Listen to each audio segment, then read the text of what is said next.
काफी देर ट्रेनिंग करने के बाद याची जेन को बोलता है, मैं तुम्हारा ब्रेकिंग एबिलिटीज को देखना चाहता हूँ, अभी तुम इस ईंट को तोड़ के दिखाओ। लेकिन जेन जब इस ईंट को हिट करता है तो वो ईंट नहीं टूटता है, लेकिन उसका हाथ दुखने लगा। याची बोलता है खुद पे फोकस करो, और वो एक ने एक ही साथ 5 ईंट को एक बार में तोड़ देता है। इसके बाद ये आज के लिए जेन का ट्रेनिंग खत्म होता है। उसका ग्रैंडफादर बोलता है, आज तुम मेरे साथ एक डिनर मीटिंग को ज्वाइन करोगे तो जल्दी से जल्दी रेडी हो जाओ। इसके बाद ही हमें डिनर का सीन दिखाया जाता है। याची बोलता है, जब तक मैं किसी के साथ बिजनेस का बात कर रहा हूँ तब तक तुम कुछ नहीं बोलोगे, और अभी तुम जो भी कुछ खाना चाहो वो ऑर्डर कर सकते हो, और लेकिन अपने हेल्थ को भी ध्यान रखना। और उसके बाद माथुरो कहता है कि सर आपका गेस्ट आ गया है, और उसके बाद ही हमें एक अनजान आदमी को देखने को मिलता है। वो शख्स बोलता है, हमने वो चीज ढूंढ निकाली है। वो शख्स याची को एक पेंडेंट दिखाता है, लेकिन याची जब उसे पकड़ने जाता है तो उसे वापस ले लेता है और बोलता है इसे ढूंढने में मुझे बहुत मेहनत लगी है, और वो और भी एक्स्ट्रा चार्ज लेने का डिमांड करता है। और याची बोलता है, तुमने जब ये कॉन्ट्रैक्ट साइन किया था तब तुम्हारा एक फिक्स प्राइस था, और मैं इसका और ज्यादा पैसा नहीं दूंगा। इससे ये शख्स कहता है, ठीक है, अगर ये पेंडेंट इतना ही ज्यादा महंगा है तो मैं इसका कोई और बायर ढूंढ लूंगा। उसके बाद ही याची जेन को पेंडेंट लाने के लिए बोलता है और कहता है कि दिखा दो कि कोई हमारा बात अगर ना माने तो सब क्या अंजाम होता है। उसके बाद ही वो अनजान शख्स बोलता है, अरे मिस्टर यिशियामा, अब क्या यह बच्चा मेरा सामना करेगा? वो जेन को बच्चा समझ के हंसने लगता है और वो अपने जेब से चाकू को निकाल लेता है, और वो देख के जेन भी शॉक हो जाता है। उसका ग्रैंडफादर बोलता है, अपने ट्रेनिंग को याद करो और उसे हरा दो। फिर उन दोनों में फाइट शुरू होती है और वो शख्स चाकू से जेन का हाथ को काट देता है, और जिससे जेन भी गुस्सा होकर उसके हाथ को तोड़ देता है और उसके चाकू को फेंक देता है। इससे याची बोलता है, शाबाश, अब उसे फिनिश कर दो। जेन उसे एक ही मुक्के से फिनिश कर देता है। फिर याची उसे बोलता है, तुमने उसे मार तो दिया लेकिन तुमने बीच में हिचकिचाया, और यही सब कमियां फाइटर का एक माइनस पॉइंट होता है, और इसके लिए तुम्हें काइजामा स्टाइल का और भी ध्यान देना पड़ेगा। और कल तुम्हारा ट्रेनिंग का दूसरा दिन होगा। और इसके अगले दिन याची को हम लोग ऑफिस में देखते हैं। वो मिस मियूरा को उस पेंडेंट के बारे में अपने साइंटिस्ट को बताने के लिए बोलता है, और बोलता है कि इस पेंडेंट के बारे में मुझे सारी जानकारी तुरंत चाहिए। वो लोग अपने काम कर ही रहे थे तभी वहाँ पे मातुरो आ जाता है। सर अभी डे 2 का ट्रेनिंग का टाइम हो चुका है। याची बोलता है, मुझे थोड़ा और भी वक्त लगेगा, तब तक जेन मेरा ऑफिस में बैठ सकता है। इसके बाद ही याची मिस मियूरा से एक फाइटिंग टूर्नामेंट के बारे में बात करता है, और वो इसके लिए प्लेयर्स को तैयार कर रहे हैं। इसके बाद ही हम डे 2 का ट्रेनिंग पे चले जाते हैं। डे 2 का ट्रेनिंग पे उसे फिर से अपने ग्रैंडफादर के साथ फाइट करना पड़ रहा था। वो बार बार गिर रहा था और बार बार खड़ा भी हो रहा था। उसे हर तरह का ट्रेनिंग प्रैक्टिस दिया जा रहा था, और वो अपने हाथों को मजबूत करने के लिए रेत पे बार बार पंच कर रहा था। वो हमेशा अपने मॉम की यादों को याद करता रहता है। Strong mind and strong body. उसका माइंड सेट अच्छा रखने के लिए उसका ग्रैंडफादर इसको स्कूल भी भेजने लगा था। वो रास्ते में एक दोस्त के साथ भी एक टाई वाली फाइटिंग करते रहता था, जिसका नाम था हॉरेंग। इतना ज्यादा मेहनत करने के बाद उसे एक परफेक्ट बॉडी शेप मिला था। ट्रेनिंग का लास्ट दिन उसका ग्रैंडफादर उसे बताता है कि तुम एक बहुत ही काबिल फाइटर बन गए हो, तो आ जाओ आज एक 1 by 1 फाइट कर लेते हैं। अगर तुम आज हार गए तो आज रात को तुम्हें खाना नहीं मिलेगा। और इसके बाद ही जेन और याची के बीच एक जबरदस्त फाइट स्टार्ट होता है। याची तो उसे पहले ही काबू कर देता है और बोलता है, कमजोर। ये सुन के जेन बहुत गुस्सा हो जाता है और उसकी आंखें रेड कलर में चमकने लगती है। उसका पूरा शरीर और अटैकिंग स्टाइल में पूरी तरीके से चेंजेस आ चुका है, और उसका फाइटिंग स्टाइल और भी ज्यादा तेज हो चुका है, और वो एक खतरनाक लाइटिंग पंच के साथ अपने ग्रैंडफादर को हरा देता है। उसके बाद ही जेन वहाँ से चला जाता है। ये देख के याची मुस्कुराते हैं। वो उस पेंडेंट और जेन का फाइटिंग स्टाइल को देख के अपने सेक्रेटरी को बोलता है, मिस मियूरा, अब वक्त आ चुका है, सभी चीजों का तैयारी शुरू कर दो। कल से ये टूर्नामेंट शुरू हो जाएगा, king of the iron fist. और उसके अगले दिन ही सुबह जेन प्लेन से टूर्नामेंट के लिए जा रहा होता है। वो अपने फोन में अपने डैड के बारे में रिसर्च कर रहा था, लेकिन उसे इस रिसर्च से कुछ खास जानकारी नहीं मिला था। हर जगह लिखा था उसका फादर यानी कि काजुआ का डेथ हो चुका था। और उसके बाद ही प्लेन लैंड होता है और एयरपोर्ट पे मिस मियूरा उसे वेलकम करती है। रास्ते में चलते चलते मिस मियूरा उसे बोलती है, तुम किसी को भी मत बताना कि तुम याची मिशियामा का ग्रैंड सन हो, क्योंकि इससे तुम्हें सभी लोग बुरी नजर से देखेगा। ये बात को समझ के जेन बोलता है, ठीक है। फिर पीछे से एक शख्स बोलता है, क्या मुझे अभी झिंगुर से फाइट करना पड़ेगा? फिर जेन पीछे मुड़ के देखता है, वो और कोई नहीं उसका फ्रेंडली ओपोनेंट हॉरेंग था। वो लोग एक दूसरे को गुस्से से देखता है। मिस मियूरा उसे और भी पार्टिसिपेट से मिलाती है। मैं सभी लोगों को आपको इंट्रोड्यूस करवा देती हूँ, ये है जूलिया चैन और ये है पॉल फिनिक्स, और एकदम से लास्ट में नीला विलियम्स। उसके बाद से जीन और हॉरेंग फिर से अपने मूड में आ जाते हैं। उसके बाद पॉल फिनिक्स बोलता है, हेलो टफ गाइस, तुम दोनों का फाइट टूर्नामेंट के लिए बचा के रख दो। इसके बाद ही वो स्टेडियम की तरफ जाने के लिए कार में बैठते हैं। जेन अपने डैड के बारे में फोन में फिर से रिसर्च करने लगा था, तभी उसको एक वीडियो क्लिप मिलता है जिसका नाम है rare footage king of iron fist tournament. उसको वो ओपन करते ही देखता है कि काजो और याची का एक खतरनाक फाइट हो रहा था। उसके साथ साथ हॉरन भी वो वीडियो क्लिप देख रहा था। हॉरन बोलता है, ये second king of iron fist का वीडियो है। जेन बोलता है, तुम्हें कैसे पता? हॉरन बोलता, हाँ मैंने सुना था, उस टाइम काजुआ को कोई हरा नहीं पाता था। वो एक पॉल फिनिक्स से था जो उसे हराने में काफी ज्यादा करीब था, लेकिन काजुआ का पॉट पूरी के पूरी तरह डेविल की तरह था। तो उसके बाद जेन बोलता उस king of iron fist tournament के बाद उस काजुआ का क्या हुआ था। हॉरेंग बोलता मेरा मानना या मास्टर के मानने से उसको गोली मार के मार दिया था। जेन बोलता क्या उसको मार दिया? इसके बाद नीला विलियम्स बोलती है ये बिल्कुल सही बोल रहा है, क्योंकि काजुआ एक प्योरेस्ट फॉर्म में डेविल था, और ये भी नहीं कि काजुआ से याची बेटर था। ये सुनकर मिस मियोरा उन लोगों का ध्यान भटका देती है। प्लीज आप लोग बाहर का सीन्स को एंजॉय करो। तभी वो लोग उस एरिना में पहुंच जाते हैं जहाँ पे वो टूर्नामेंट प्रेजेंट होगा। वहाँ पे हम लोग और भी पार्टिसिपेंट्स को देखते हैं, जिसमें से इसका नाम है लियो स्मिथ, जो जिन को देख रहा था। उसके बाद जेन पूछता है मिस्टर मिसियामा कहाँ पर है, मुझे उनके साथ बात करना है। मिस मियोरा दिखाती है वहाँ ऊपर बैटल एरिना का एकदम ऊपर याची खड़ा हुआ था। जेन भी वहाँ पे पहुँच जाता है। जेन बोलता है ओ हाँ, तो यहाँ होता है वो टूर्नामेंट। याची बोलता है हाँ, लेकिन यहाँ पे और का भी आ सकता है और तुम्हें उसे हराने के लिए इस टूर्नामेंट में लंबे टाइम तक सरवाइव करना पड़ेगा। और जेन बोलता है चिंता मत कीजिए, मैं अपना विनिंग प्लान बना रहा हूँ। उसके बाद जेन मुद्दे पे आता है कि आप बताओ पिछले टूर्नामेंट में मेरे डैड के साथ क्या हुआ था। उसके बाद याची बोलता है तुम अपने पास्ट के यादों के साथ खोए हुए हो, उन यादों को अपने दिमाग से डिलीट करके अपने प्रेजेंट सिचुएशन के बारे में सोचो। उसके बाद याची वहाँ से चला जाता है। उसके बाद रात का सीन होता है जहाँ पे हम लोग को और भी फाइटर्स देखने को मिलते हैं। फॉरेस्ट लॉ, एना विलियम्स, स्टीव फॉक्स, फ्लेड टुमाडू, खोमा, येसुमिसु, फ्लैंगबी, ली विलॉन एंड केन। इसके बाद मिस मियोरा कहती है good morning ladies and gentleman, आप सभी का स्वागत है the king of iron fist में। इसके बाद ये सारे लाइटें जलते हुए मिस इसियामा को देखती है। याची बोलता है गुड मॉर्निंग सभी लोगों को, यहाँ पे वर्ल्ड का बेस्ट फाइटर सबको ही बुलाया जाता है और इसमें से जो बेस्ट में से बेस्ट होगा उसी को विनर घोषित किया जाएगा और आज का रात आपका हार्ड वर्क के लिए सेलिब्रेट किया जाएगा। इसके बाद कल से ये टूर्नामेंट शुरू हो जाएगा। उसके बाद ही सारे पार्टिसिपेंट्स के लिए अच्छे अच्छे खाने लाए जाते हैं और उन लोगों का एंजॉयमेंट के लिए ड्रिंक्स भी रखा हुआ था। इधर नीला विलियम्स के पीछे पीछे जेन जा रहा था, तभी उसका रास्ता एक शख्स ने रोक दिया था जिसका नाम था लियो स्मिथ। स्मिथ बोलता तुम मिस्टर मिसियामा से फाइटिंग ट्रेनिंग लिया हो ना? फिर जेन बोलता मेरा नाम है जिन काइजामा। हाँ मैंने लिया है, तो इसमें क्या हुआ? स्मिथ बोलता है मुझे मिसियामा के कुत्ते को हराने में बहुत ज्यादा मजा आएगा। जेन बोलता है तो फिर अभी आ जाओ, और उन लोगों को याची ड्रोन कैमरा से देख रहा था और वो मिस मियोरा को बोलता है कि इन दोनों के बीच फर्स्ट राउंड का फाइट रख दो। और उसके बाद जेन शांत हो जाता है और कहता है उम्मीद है मैं कल तुम्हें फाइट में देखूंगा। उसके बाद ही हमें दूसरा सीन दिखाया जाता है। जेन नीला विलियम्स को ढूंढते ढूंढते उसके पीछे आ रहा था और नीला भी एक पत्थर के पीछे छुपकर उसको नोटिस कर रही थी। जेन उसको देखते हुए बोलता है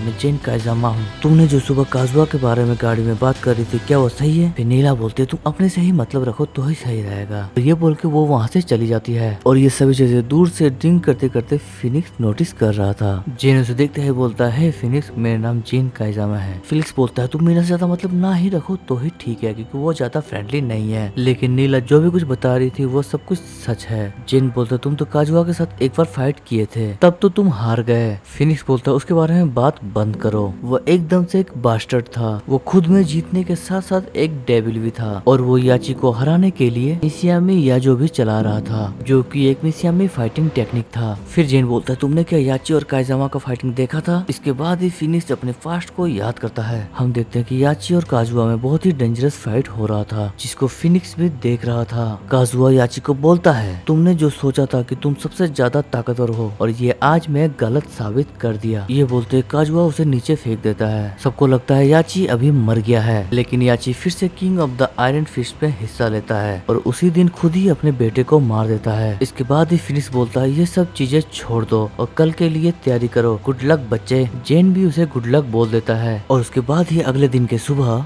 जेन अपने ग्रैंडफादर को मिलने के लिए जाता है, लेकिन उसके ग्रैंडफादर तो बिजी थे, वो सभी ओपोनेंट्स के मैचिंग पार्टनर्स को सेलेक्ट कर रहा था। जेन बोलता है ग्रैंडफादर मुझे आपसे कुछ बात करनी है। याची बोलता है अभी नहीं, लेकिन जेन बोलता है नहीं अभी के अभी। तभी याची के इशारों से वो बंदा और मिस मियोरा बाहर चली जाती है। जेन बोलता है तो तुमने मेरे डैड को मार दिया? याची बोलता है हाँ, क्योंकि उसमें एक डेविल का पावर बिलोंग करता था और वही चीजें उसे हर समय ताकत देते रहता था, लेकिन मुझे ये बात पहले समझ नहीं आया था, लेकिन यही चीजें उसे धीरे धीरे एब्जॉर्ब हो रहा था। रिसर्च से पता चलता उसके अंदर एक डेविल जिन था। जेन बोलता है क्या डेविल जिन? याची बोलता है ये डेविल जेनेटिक सिम्टम्स है, इसके अंदर ये कहाँ से आया मुझे पता नहीं था, जिसकी वजह से उसे कोई भी हरा नहीं पाता था। फिर जेन बोलता है इसके लिए ही मॉम ने मेरे डैड के बारे में कभी जिक्र नहीं किया था। उसके बाद याची बोलता है ये सब चीज भूल जाओ और अपने खुद के पावर के ऊपर फोकस करो, कल का तुम्हारा पहले राउंड में ही मैच है। याची ओगर को पकड़ने के लिए एक अंदर ही अंदर जाल बना रहा था और उस सेल को मिस मियोरा के साथ देखता है। उसे पकड़ने के लिए वो अपने पोते को एक चारे की तरह यूज करेगा। मिस मियोरा याची को बोलते, क्या तुम्हें पता है जेन ओरगा को बीट कर पाएगा या नहीं? याची बोलता है, मुझे इससे कोई फर्क नहीं पड़ता है, मुझे जेन की मदद से बस ओरगा को पकड़ना होगा, उसके सारे शक्तियों का राज जानना पड़ेगा। जेन जब स्कूल जाता है तब उसका एक लड़की फ्रेंड भी बनी थी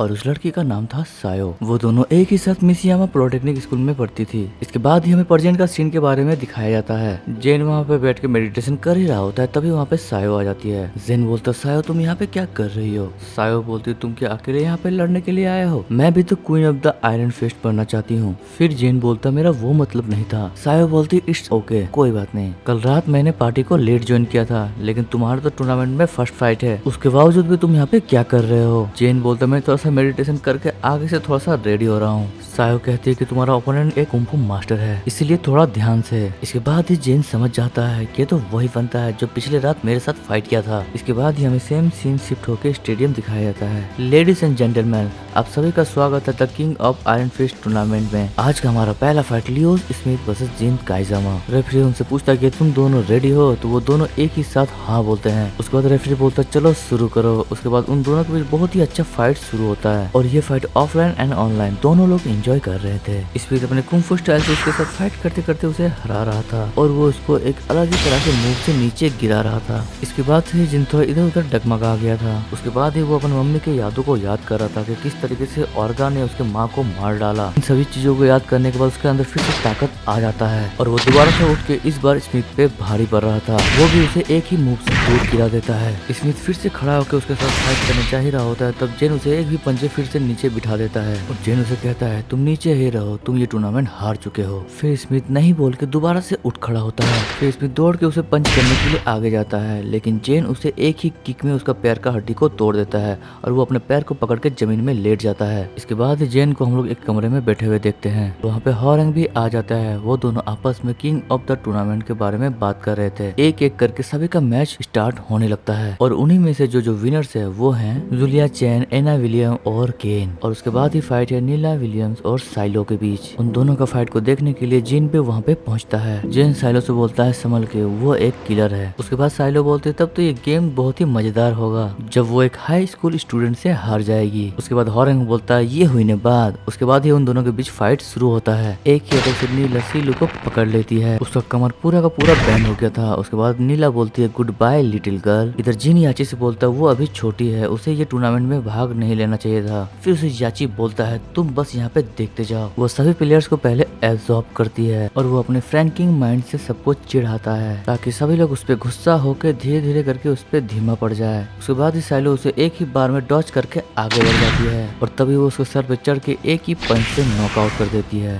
जेन उसे देख के पूरी तरीके से शॉक हो जाता है। याची सोचता है ये लड़की तो मुझ पे भी भारी पड़ सकती है। रात को जेन लियो स्मिथ के चेम्बर पे जाता है। वो देखता है कि उसका पैर पूरी तरीके से टूट गया था। स्मिथ उसको देखते हुए बोलता है ओ याची का चेहरा द गोल्डन बॉय। स्मिथ बोलता है तुम्हें यहाँ पे क्या चाहिए? जेन बोलता है तुम्हारा पैर कैसा है? स्मिथ बोलता है याची का चेला कब से लोगों का ध्यान रखने लगा? जेन बोलता है मैं कोई उसका चेला नहीं हूँ, मैं सिर्फ उससे ट्रेनिंग लिया हूँ। स्मिथ बोलता है ये चीजें जो मुझे तुम पूछ रहे हो ये सब चीजें याची ने तुम्हें नहीं सिखाया होगा। वो बिल्कुल भी एक दिलदार आदमी नहीं है, वो बस सभी का यूज करता है आगे बढ़ने के लिए। मुझे तुम्हें याची के बारे में कुछ बताना है। एक अनाथ इंसान जिसका मॉम डैड नहीं है और वो है मैं, और इसका कारण याची मिसियामा है। और तभी याची पीछे से आके बोलता हाँ तुमने सही कहा जेन, कल तुम्हारा फाइटिंग है, इसके साथ फालतू का टाइम वेस्ट करने का कोई मतलब नहीं बनता है। तभी जेन वहाँ से चला जाता है। फिर स्मिथ याची से बोलता है मैं अभी भी खत्म नहीं हुआ हूँ, मैं वापस रिकवर होके लौट आऊंगा तुमको खत्म करने के लिए। इसके बाद शाम हो जाती है। याची जेन को बोलता है तुम्हारे सामने जो भी ओपोनेंट्स आएंगे उन लोगों को हराने के साथ ही साथ तुम्हारा एक एक दाव आगे बढ़ेगा।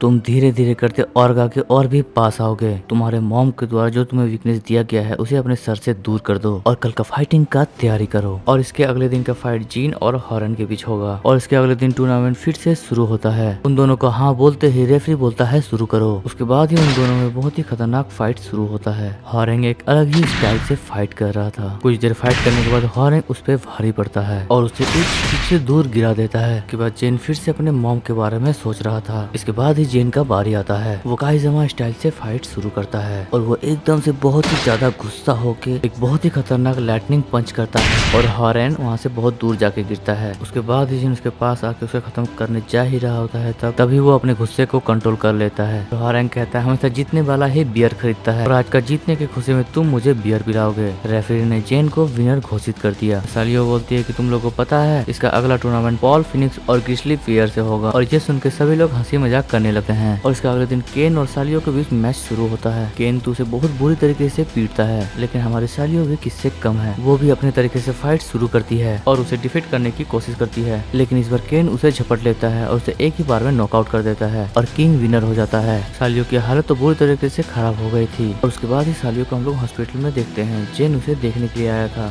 सालियो बोलती है तुम मुझे अब कोई लेक्चर मत देना, मैं ऐसे ही बहुत टेंशन में हूँ। जेन बोलता है नहीं नहीं, मैं तो बस तुम्हारा हालचाल ही पूछने के लिए आया था, तुम्हारे इस फाइट का बदला मैं जरूर लूंगा। तभी हम देखते हैं कि किंग ये सब बातें बाहर से सुन रहा था। उसके बाद ही हमें टूर्नामेंट का सीन को दिखाया जाता है। यहाँ पे किंग और पॉल फिनिक्स का मैच होने वाला है। पॉल फिनिक्स रिपोर्टर को बोल रहा होता है कि पिछले वाला मैच बस मेरा ट्रेनिंग की तरह था, अभी मेरा मैच एक जगुआर मैन के साथ होगा, इसमें कुछ भी हो सकता है। उसको याची जेन को बोलता है इन दोनों में से एक बंदे के साथ तुम्हें लड़ना होगा फाइनल में। हमें हाल ही में पता चला कि ये किंग वो किंग नहीं है जिसे हम पहले से जानते थे। जिस किंग के बारे में हम जानते थे उसे ऑर्गा ने मार दिया था। ये किंग एक अलग ही शख्स है। ये जान के जेन थोड़ा सा शॉक हो जाता है। अगर डेविल जिन का पावर तुम्हारे फादर के अंदर नहीं होता तो पॉल फिनिक्स तुम्हारे फादर को कब का मार दिया होता। तो अब इन दोनों के फाइट पे फोकस करो। और इसके बाद ही रेफरी फाइट को शुरू करता है और इन दोनों के बीच एक जबरदस्त फाइट देखने को मिलता है। और उसके बाद ही फिनिक्स अपने सबसे डेंजरस मूव को अटैक करता है जिसका नाम है द बर्निंग फिस्ट। और तब भी किंग पर इसका कोई खास फर्क नहीं पड़ता। और उसके बाद पॉल भी इसे देख के शॉक हो जाता है कि ये अपने पैरों पे खड़ा कैसे है। इस बार फिनिक्स उसे फिर से अटैक करता है, लेकिन इस बार किंग उसे पकड़ लेता है और उसे कंधे में उठा के ऊपर एक बड़ा सा छलांग लगा के उसे एक बार में नॉकआउट कर देता है। ये देख के याची जेन को बोलता है कि इसके साथ तुमको फाइट करना है। और इसके बाद मैच होगा किंग वर्सेस जेन काइजामा। इसके बाद ही हम लोग याची को देखते हैं। वो अपने लैपटॉप पे डॉक्टर पॉस्कोनोविच के साथ बात कर रहा था। यही डॉक्टर उस पेंडेड और ऑर्गा के बारे में रिसर्च कर रहा था।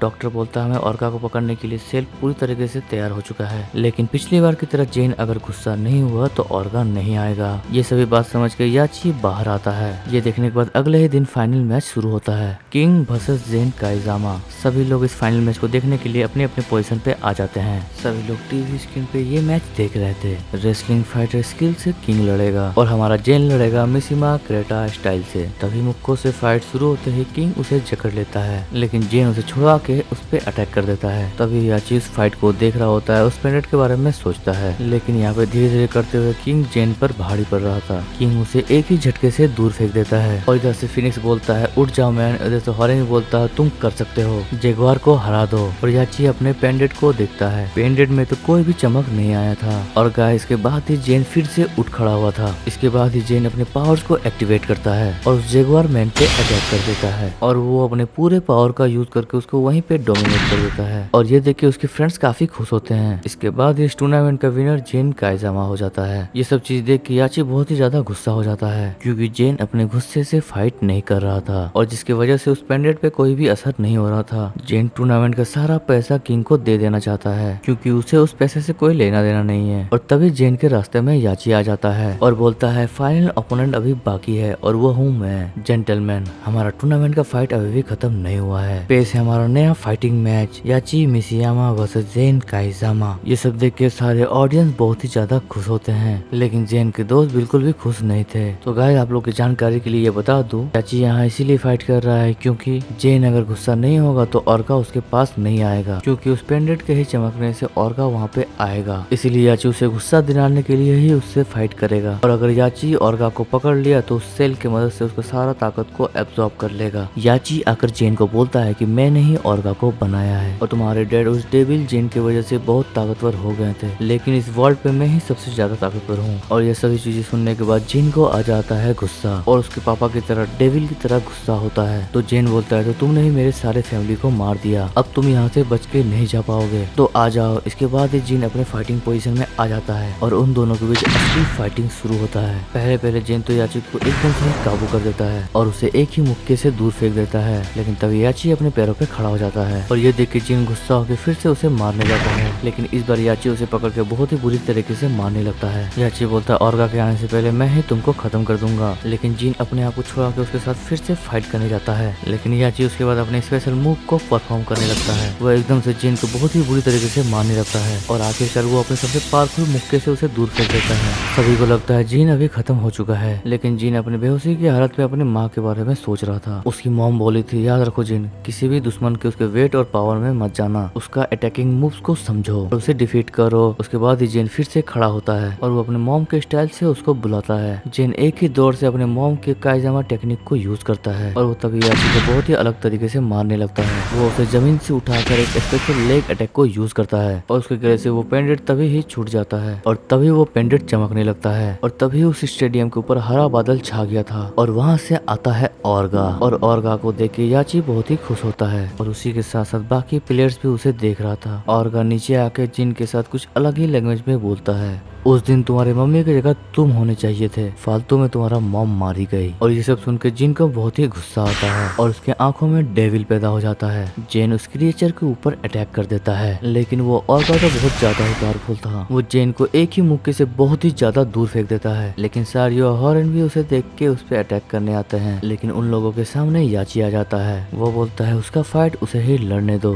फिनिक्स याची को बोलता है, तुम सीरियस क्यों नहीं हो, उसको वाकई में मदद चाहिए। यहाँ ऑर्गा तो जेन के ऊपर काफी ज्यादा भारी पड़ रहा था। ऑर्गा उसे बहुत तरीके से मारने लगता है, लेकिन थोड़ी देर बाद जीन अपने पैरों पे खड़ा होता है। वो ऑर्गा का सारे अटैक्स को ब्लॉक कर देता है और उसके बाद जीन भी उसके ऊपर अटैक करने लगता है। जेन बोलता, पिछली बार तुम जिसके साथ लड़े थे वो एक बच्चा था, लेकिन अभी इस बच्चे को हराना इतना भी आसान नहीं है। ये सुनने के बाद ऑर्गा और भी गुस्सा हो जाता है। जेन उसे गुस्सा दिला के और भी बड़ी गलती कर दिया था। इसके बाद वो उसे पैर को पकड़ के इधर उधर पटक रहा था। फिनिक्स देखता है ऐसा करने से वो तो मारा जाएगा। याची बोलता है, नहीं तुम लोग नहीं जाओगे, उसका फाइट उसे ही लड़ने दो। ऑर्गा उसे अपने स्टाइल से मारने लगता है और उसे मारते मारते दूर फेंक देता है। और इस बार जेन अपने दादाजी के बारे में सोचता है। उसके दादाजी ने कहा था, हिचकिचाहट यानी कि हेजिटेशन ये बहुत ही बुरी चीज है, इन चीजों को साइड करके तुम्हें आगे बढ़ना पड़ेगा। इसके बाद जिन को आ जाता है गुस्सा। वो अपनी पूरी पावर के साथ ऑर्गा के साथ डिफीट करने की कोशिश करता है और उसको एक एंड में फाइनल अटैक के साथ खत्म कर देता है। और ये सब देख के उसके फ्रेंड लोग बहुत ही खुश होते हैं। जिन के आंखों में तो एक डेविल चमक रहा था। याची देखता है कि इसे पकड़ने का अब सही वक्त है, इसलिए डॉक्टर बॉस्को को सेल को ले आने के लिए बोलता है। उसके बाद जेन बोलता है, वो अब मर गया है और मेरा आपके साथ सभी रिश्ता खत्म हो गया है और मुझे इस टूर्नामेंट से कोई भी लेना देना नहीं है, मैं अपना बदला ले चुका हूँ। उसके बाद याची बोलता, अगर मैं नहीं होता तो ये कभी भी पॉसिबल नहीं हो पाता। जेन बोलता, अगर तुम अच्छे होते तो आज मेरे मॉम डैड भी जिंदा होते। उसके बाद आसमान में फिर से हरा बादल छा जाता है और उसके बाद ऑर्गा का बॉडी भी हरे रंग से चमक रहा था और उसका रोशनी इतना ज्यादा तेज था कि कोई भी उसे देख नहीं पा रहा था। वो इतना ज्यादा पावर से चमक रहा था कि वो जमीन भी फट जाता है और उसके बाद ऑर्गा का बॉडी भी रीजनरेट हो जाता है। ये पिछले वाले ऑर्गा से भी बहुत ही ज्यादा पावरफुल था। उसका अब 2 पंख भी आ चुका है और वो एक डीमन बन चुका है जिसका नाम है ट्रू ऑर्गा। इस ऑर्गा को देख के सभी लोग शॉक हो जाते हैं और उसे देखने के बाद जिन बहुत ही ज्यादा गुस्सा हो जाता है और ट्रू ऑर्गा तो उसके ऊपर अटैक कर देता है, लेकिन जिन उससे जैसे तैसे करके बच रहा था, लेकिन ऑर्गा उसे अपने स्नेक वाले हाथों से पकड़ लेता है। ये देख के उसका साथी हॉरेंग भी उसके ऊपर अटैक कर देता है, लेकिन ऑर्गा तो उसे एक ही बार से साइड फेंक देता है। तभी फिनिक्स भी उस पर अटैक करता है और वो अपना सबसे पावरफुल पंच को अटैक करता है, लेकिन इससे ऑर्गा काफी घायल हो गया था और इसी के साथ सायो भी उसके सर पे हिट करती है। जेन का सभी फ्रेंड ऑर्गा के साथ फाइट कर रहा था, लेकिन जेन बेहोश और घायल होकर साइड में पड़ा हुआ था और ये सभी चीजें देख के उसका ग्रैंडफादर साइड में खड़ा होकर एंजॉय कर रहा था। लेकिन इस बार ऑर्गा हॉरेंग और फिनिक्स को दूर फेंक देता है। उसके बाद सायो बोलती, ओह अब सिर्फ मैं और तुम। लेकिन सायो जब अटैक करती है तो उसको भी ऑर्गा अपने स्नेक हाथों से पकड़ लेता है और ये देख के जेन को अपनी मम्मी का याद आता है। ऑर्गा ने ठीक ऐसे ही उसके मम्मी को पकड़ लिया था। जेन अपने ग्रैंडफादर की बातों को याद करता है। तुम अगर सामने से एकदम ही कमजोर हो जाओ और तुम्हारे शरीर में बिल्कुल भी ताकत ना बचे तो अपने हेल्थनेस के बारे में सोचने लगो, जैसे कि ऑर्गा ने तुम्हारे मॉम को कैसे मार डाला था। और ये सब चीजों को याद करके जेन अपने पैरों पे खड़ा होता है। जेन के आंखों में फिर से वो डेविल दिखाई दे रहा था। जेन ट्रू ऑर्गा को बोलता है कि उसे छोड़ के मेरा सामना करो। तभी ऑर्गा उसे छोड़ के जेन के पास आता है। कोने में खड़ा होकर याची सभी चीजों को एब्सॉर्ब कर रहा था। जेन अपने डेविल फॉर्म से उस पर अटैक करता है। जेन बोलता है, ऑर्गा